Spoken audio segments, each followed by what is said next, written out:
Buvayda tumanidan uzoqlashmaymiz.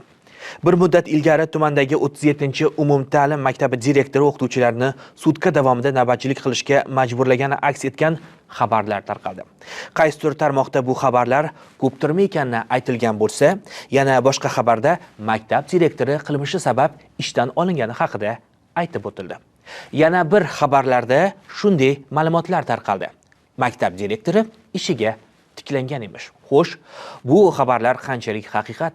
Biz mavzuni tahlil qildik. Bevosita biz Buvayda tumanida tarqalgan, ijtimoiy tarmoqlarda tarqalgan xabarlar masalasi bo'yicha sizga qo'ng'iroq qilyapmiz. Masalada aytilyapti, Buvayda tumanida hech qanaqa hech kimdan buyruqlar olmagan holda maktab direktori o'qituvchilarni yangi yil arafasida ishga yollagan degan gaplar aytyapti. Bu qanchalik haqiqat? To'g'ri aka, o'sha hech qanday bir ko'rsatma bo'lmagan, rasmiy yoki bir og'zaki ko'rsatma bo'lmagan. Maktab direktori Hasanboy Nishonov o'sha vaqtincha vazifaga yuklatilgan. O'sha o'qituvchilarni, ayol o'qituvchilar, erkak o'qituvchilar turni kun navbatchilikka qo'ygan ekan, grafiga chiqdi ijtimoiy tarmoqlarda. Bu yerda shu ozgina o'zboshimchalik bilan qilinganligini aytib o'tish mumkin. Yana kimdir aytyapti, bu Buvayda tumani maktabgacha va maktab ta'limi bo'limining buyrug'i va mana shu buyruq bajarildi degan gapni ham aytishyapti.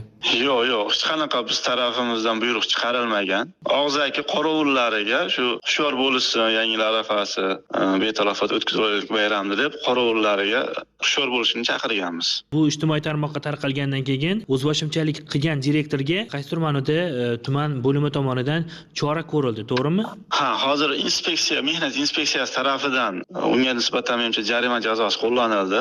Biz tarafimizdan unga chora ko'rilgani u yerdagi uzumchilik qishlog'i deyiladi, u maktab joylashgan qishloq. Uzumchilik aholisidan bir necha bor og'zaki va yozma murojaatlar bor. Hozirda ham qo'limda murojaatlar turibdi. Shu direktorni ishdan bo'shatib beringlar degan ma'nodagi murojaatlar hozir ham qo'limda turibdi. Shu murojaatga asosan unga vaqtincha vazifa yuklatilgan edi. Shu yuklatilgan vazifasidan ozod etildi. Fuqarolar murojaatlar inobatga olingan holda. Keyin yana ijtimoiy tarmoqda yangi xabarlar tarqaldi. Yangi xabarlarga ko'ra aytilyapti, maktab direktori, ya'ni sobiq maktab direktori yana o'sha o'zini lavozimiga tiklanyapti degan xabarlar tarqaldi. Bu endi qanchalik haqiqat? Yo'q, bu haqiqatdan uzoqroq. Bu sababi u amaldagi direktor emas, unga vaqtincha vazifa yuklatilgan. Bilasiz, amaldagi direktor bo'lish kerak bo'lsa, menejerlik sertifikati bo'lishi kerak. U 1,5 yil boshqarib keldi, menejerlik sertifikatini ola olmadi. Bu yerda o'sha fuqarolar murojaatlari ham inobatga olinib, dojo baribir xalq unga yuklatilgan vazifadan ozod etildi. U ishga tiklangani yo'q. Demak, o'sha eski, ya'ni o'zboshimchalik bilan buyruq bergan direktor hozir lavozimda emas va boshqa inson direktor sifatida qo'yilgan, shundaymi? Xuddi shunday. U amaldagi direktor bo'lmagan, unga faqat u o'zi amalda o'quvchilar bo'yicha direktor o'rinbosari bo'lgan. Hozir o'sha o'quvchilar bo'yicha direktor o'rinbosari vazifasiga qaytarildi u. O'sha ish yuklatilganligi sababli vazifasidan ozod etilgan.